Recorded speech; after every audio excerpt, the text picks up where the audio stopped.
Time to Talk podcast back live with the RFK Jr. Senate confirmation battle, where they are losing their minds, losing their SHIT over this guy possibly being confirmed as Secretary of HHS. So let's. I was live before. I had some audio issue with some echoing and some things, so I just wanted to come back on.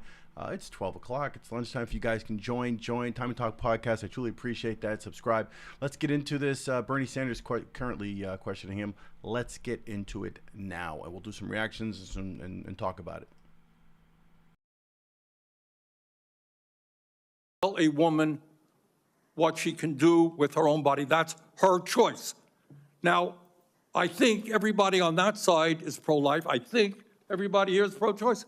I have never seen any major politician flip on that issue quite as quickly as you did when Trump asked you to become HHS secretary. Tell me why you think people should have confidence in your consistency and in your word when you really made a major U-turn on an issue of that importance in such a short time. Senator, I believe, and I've always believed, that every abortion is a tragedy. But you told the people in New Hampshire that it was their right. All right, let me do a last question here because I'm running out of time. I think the gist of what you're trying to say today is you're really pro-vaccine, you want to ask questions. You have started a group called the Children's Health Defense. You're the originator. Right now, as I understand it, on their website, they are selling what's called onesies. These are little things, clothing for babies. One of them is titled Unvaxxed, Unafraid. Next one, and they're sold for $26 a piece, by the way. Next one is No Vax, No Problem. Now, you're coming before this committee and you say you're pro-vaccine. Just want to ask some questions. And yet your organization is making money selling a child's product to parents for $26, which casts fundamental doubt on the usefulness of vaccines. Can you tell us now that you will, now that you are pro-vaccine, that you're going to have your organization take these products off the market? Senator, I have no power over that organization. I'm not part of it. I resigned from the board. Yeah, that was just a few months ago. You founded that. You certainly have power. You can make that call. Are you supportive of this? I've had nothing to do with leadership. Are you supportive of these onesies? I'm supportive of vaccines. Are you supportive of this clothing, which is militantly anti-vaccine? I am supportive of vaccines. I will. I want good science, and I want to protect the vaccine. But you will not tell the organization you founded not to continue selling that product. Thank you, Mr. Chairman. Senator, I don't want selling onesies. Oh my God. Peter Black. Like Bernie, I can't take Bernie anymore. I really can't. I don't know. You guys, let me know in the comments in the chat there Bernie Sanders, what your thoughts are on him.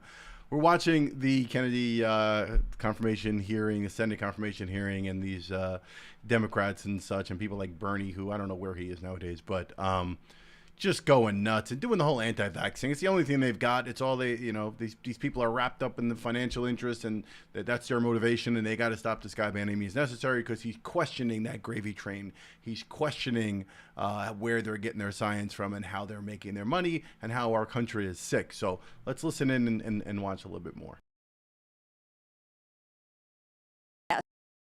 In rural areas, and my rural health agenda, which is bipartisan, focuses on innovation, telehealth, access points.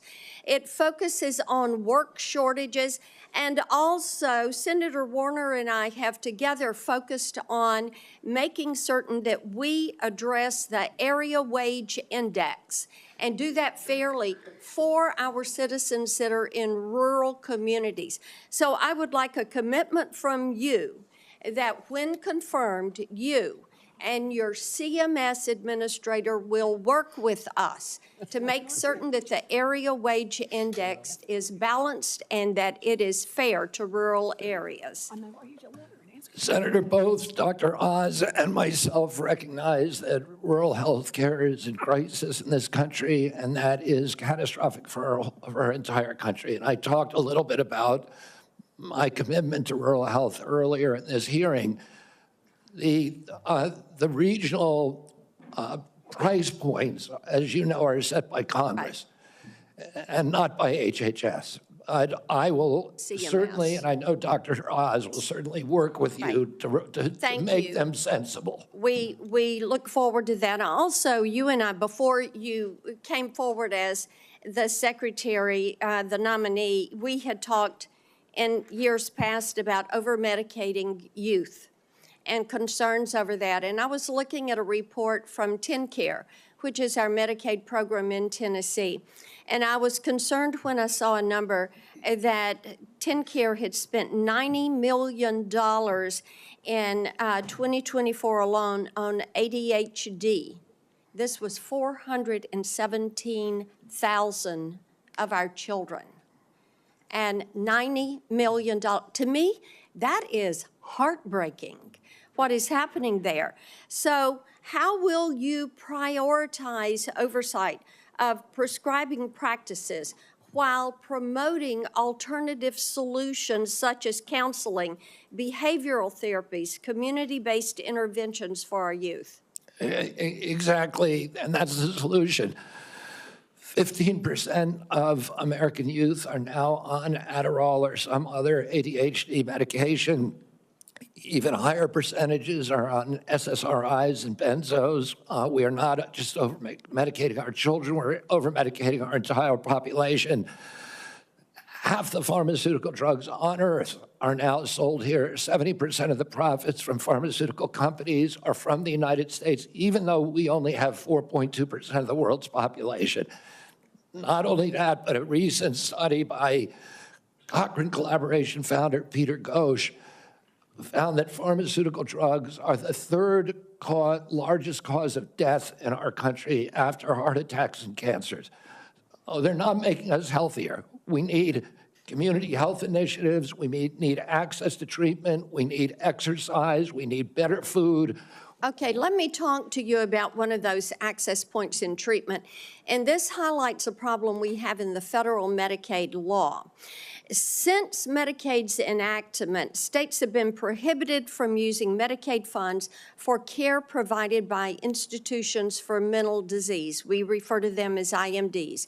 These are psychiatric hospitals, residential treatment facilities with more than 16 beds. This is a discriminatory exclusion, and it denies payment for medically necessary care based on the illness that is being treated, and it has perpetuated unequal coverage in mental health care. So if you're confirmed, when you're confirmed, will you commit to working with me on repealing this discriminatory exclusion and ensuring equal access to mental health care for Medicaid beneficiaries? Yes, Senator.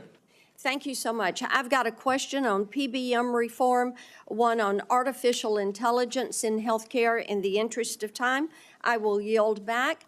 I look forward to seeing you help make us healthy again. Thank you, Senator.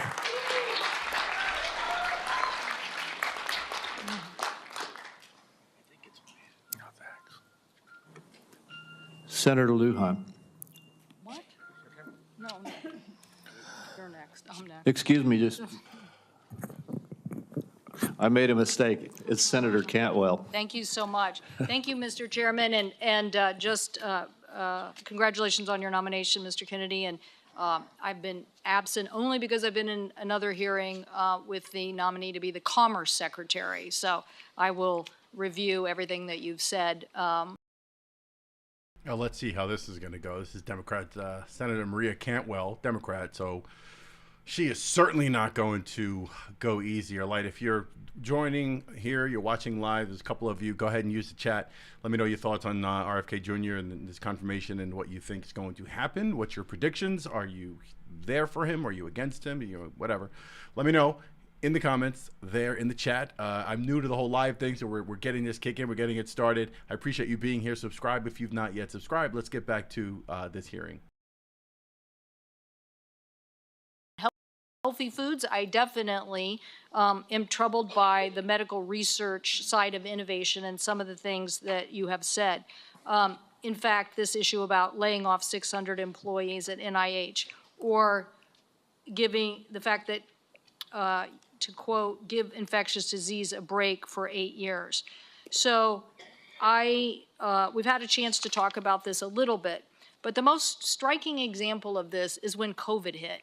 And we were the first in the nation. We had the first case, and it really was the fast response by the University of Washington that really helped save lives. So I just want to know that, are you aware of how harmful these issues could be for public health? That public health in and of itself could be affected by these kind of anti-science views? Senator, I have always been a science person, a pro-science person. I believe in evidence-based medicine and gold standard science. When I said, and I've explained this before you came in, that 600 people out of a workforce of 91,000 is pretty typical. Last year alone, President Biden replaced 3,000 people at HHS and 700 at NIH. I want to say this. I said give infectious disease a break because that's been the principal preoccupation.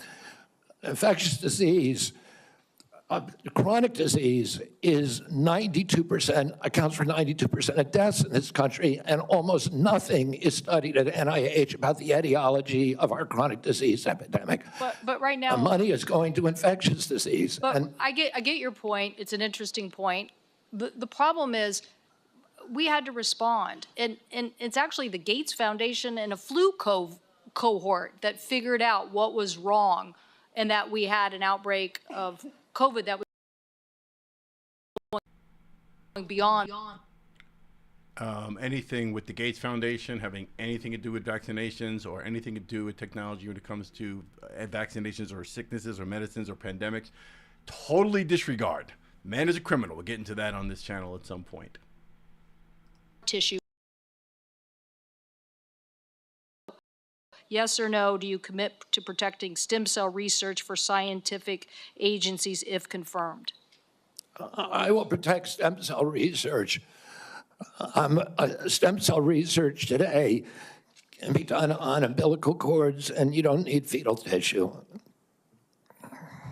You'll protect the laws that are on the books today and the research that's done? My job is, Senator, to enforce the laws.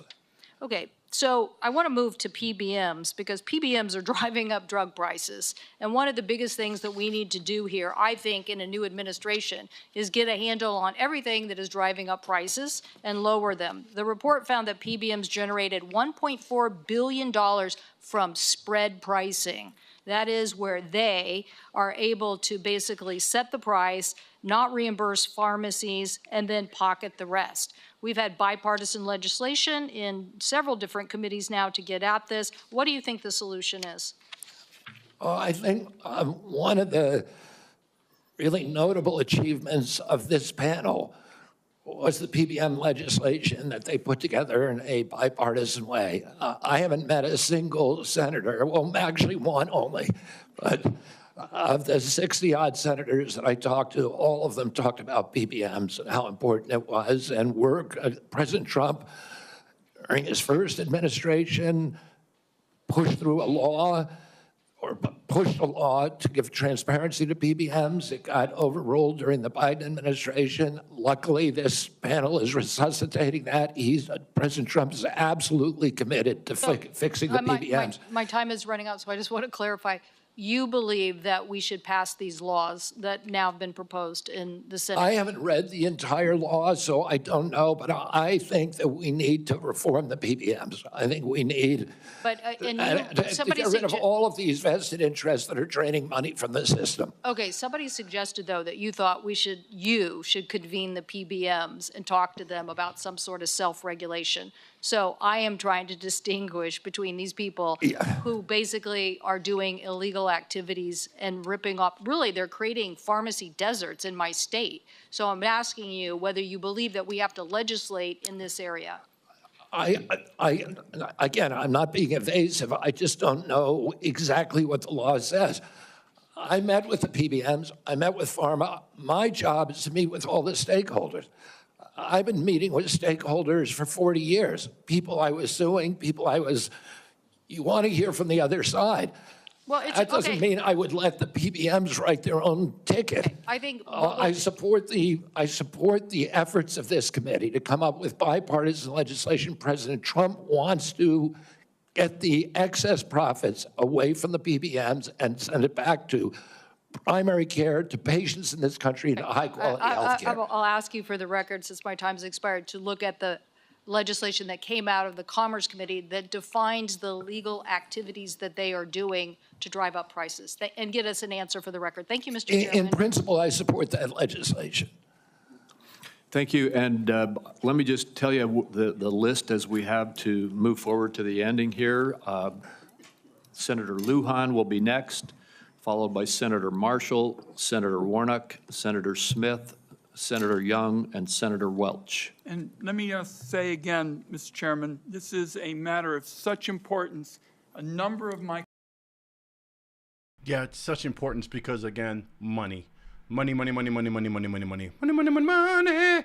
That's what this is about. These people are fearing all of the loss of the financial windfalls that they receive from being aligned with these pharmaceutical companies and with the healthcare industry and all these different people who have these affiliations, these different relationships with people, and they are making a ton of money off drugs and vaccines, and they just want to keep the money train, they want to keep the gravy train going, and this guy gets in their way. He is the fly in the ointment, and that's what this whole thing is about. Let's keep watching. Senator Lujan. Thank you, Mr. Chairman. Mr. Kennedy, when we met, you stated to me that it is not your goal to take away programs that work for Americans. Do you stand by that statement? Yes, Senator. Mr. Kennedy, do you know how many Americans rely on Medicaid?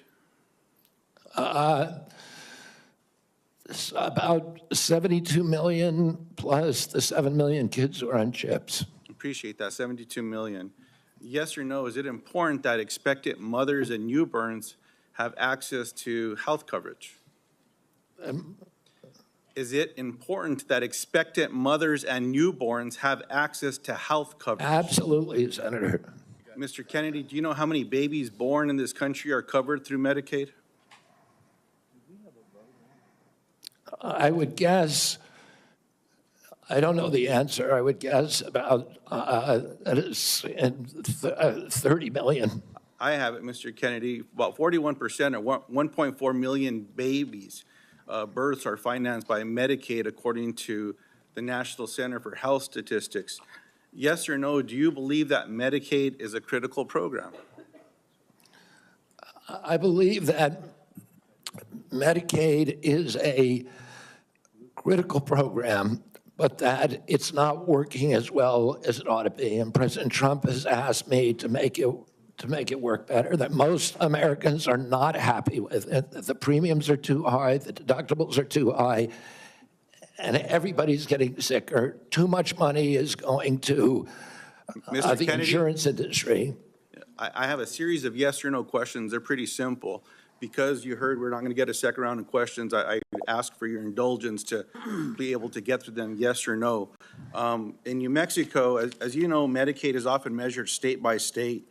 It might surprise you if you look at some of those surveys. In New Mexico, the response was 90% of New Mexicans on Medicaid report satisfaction getting care, 80% getting specialist care, 85% getting urgent care, 95% ease of filings out of focus. Not to pick on any one of my colleagues, but in Louisiana, 86% of people on Medicaid are satisfied with their interactions. 83% are satisfied getting care. 85% are satisfied getting specialized care. 82% getting urgent care. I can go on state by state, but we don't have the time today. Yes or no, do you support cutting Medicaid or reducing, and especially in an area where you and I spoke about with the federal investment in Medicaid, which is known as FMAP? President Trump has not told me that he wants to cut Medicaid. He's told me to make it better. Do you support cutting, yes or no? Let me ask you this way, since it's only about I President support Trump. making it better, Senator. If President Trump asks you to cut Medicaid, will you do it? Oh, it's not up to me to cut Medicaid. It would be up to Congress. And You don't want I'm to going to answer? work, I'm Sir, going to work. Mr. Kennedy, Senator- Mr. Kennedy, you don't want to answer? I'll move on. Do you know how many states will end? Mr. Chairman, if I may pause my time. So I understand that people are getting asked to leave if they stand up with signs, but there's a lot of other as well, Mr. Chairman. So it needs to be extended to everyone. As Mr. Kennedy said, we should respect each other when we have a difference of opinion. We're just trying to do our jobs here and trying to ask questions, that's all. And that's all I'm doing with Mr. Kennedy, folks. So I just hope that we can do Senator that. Lujan, you are right, and I ask the audience to please be respectful. Thank you, Mr. Chairman. I appreciate that very much.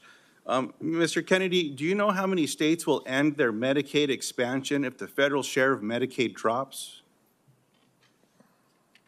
Well, there's 40 states that have signed on to the expansion. So, It's a smaller number. So it's 9 states would quickly have to end their expansion because of the laws that they have. That's about 4 million folks across the country. And in New Mexico, Iowa, and Idaho, they have triggers that it would immediately have to go into effect if, in fact, that gets cut. The reason I'm asking those questions is there's been a lot of chatter and conversations around Medicaid. Now, I agree we can always do better, and we must be doing better in America. But Medicaid has been shown to improve health outcomes, including mortality, quality of life, and access to preventative care as well. And there's some areas, Mr. Kennedy, that you and I touched on specific to Native American communities. One of the concerns that I have are these programs matter to folks. You shared your passion about caring for folks. I believed that passion. My question in this area is, as you know, when folks are doing research and they're going to check to see if medicine works on someone, if they're not included in that trial, it often doesn't help them. That's what all the evidence shows. So what are you going to do when programs are eliminated to require the inclusion of Native Americans in clinical trials when it comes to life-saving medicine? I'm going to do everything I can to make sure that there's Native Americans in clinical trials. As I said to you when I visited your office, I spent 20% of my career working on Native issues. My family's been deeply involved with them. My father and uncle were big critics of the Indian Health Service, a failure to deliver good health results or health care on the reservations. I'm going to bring a Native in for the first time in history into my central office, that all the major decisions in my office will be that he will have it. We've already interviewed candidate, a very, very good candidate, will have direct impact on all the major offices. One of my priorities is to improve. I appreciate that. I have a follow-up in that space specifically. Will you commit to finalizing the congressionally mandated FDA guidance to increase clinical trial diversity? Just repeat that again. I'm sorry, Will you Senator. commit to finalizing the congressionally mandated FDA guidance to increasing clinical trial diversity? Yes. I appreciate that. Will you commit to reinstating all of the pages that were eliminated and people that were fired from this administration that have this responsibility? I cannot commit to that because I don't know who they are.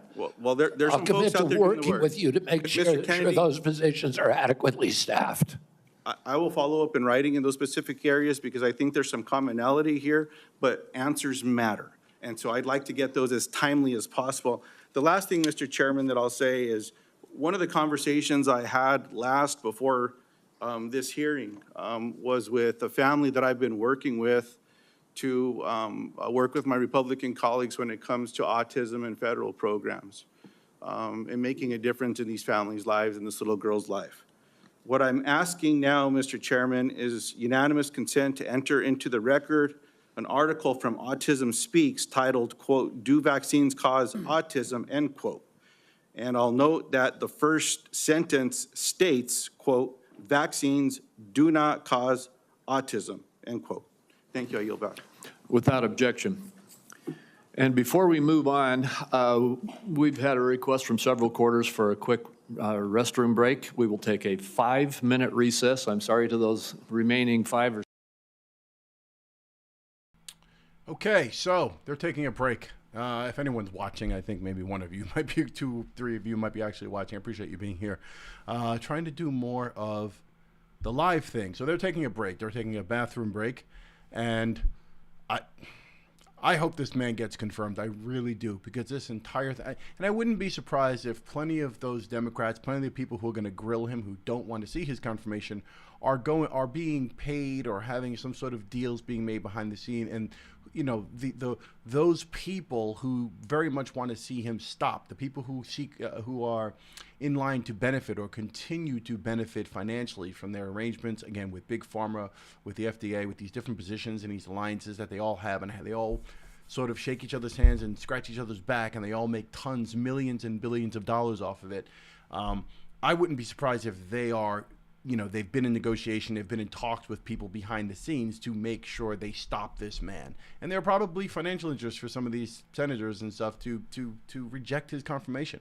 I think that's obvious. I don't think that's too conspiratorial or too crazy to state or to speculate on. So, going to do more when this thing wraps up. I will be back to do a more, you know, summary of the actual confirmation, see what happens. Again, I pray this man gets confirmed, because I really think America needs it. I don't think it makes sense that anybody would think that somebody looking to question the efficacy and the long-term effects of vaccines or how they're working and making sure they're 100% safe, I don't think that's a bad thing. I don't think it's a bad thing that he wants to clean up the food supply and take chemicals out of our food, our children's food, and address the chronic disease that has plagued our country. That's not a bad thing. And anyone watching thinking he's nuts for wanting to do that, there's something wrong with you. So realistically, it comes down to, okay, I can't believe that my fellow Americans actually believe that we should stay sick. Like, I don't think anyone is saying that, right? Like, you'd have to be a nutcase. I think more you're just against RFK Jr. saying it because you think he's anti-vax and he's crazy, and you've fallen for all the hype that's been pushed out against him over the years. If you take the time to get past that, and you can see what that is, and you can actually get to know the man and understand and read his material and see what he's fought for in his career and see who he actually is, you would then take a different stance. Because I don't think anyone out there is saying that a man that wants to question things, a man that wants to shake up these financial alliances and wants to make sure that our money is being spent the right way to clean up our country, to make our kids healthier, to make America healthier. No one's going to reject that idea. No one is going to go against that. So, Time to Talk podcast. We'll follow up with this confirmation hearing. We'll see what happened. They are on a bathroom break. Thank you for watching. If you've caught this and when it was live, if not and you're watching it in playback, I appreciate you being here. Subscribe. Hit that subscribe button. We are growing. Hit the like button, and I will see you on the next Time to Talk podcast. Peace.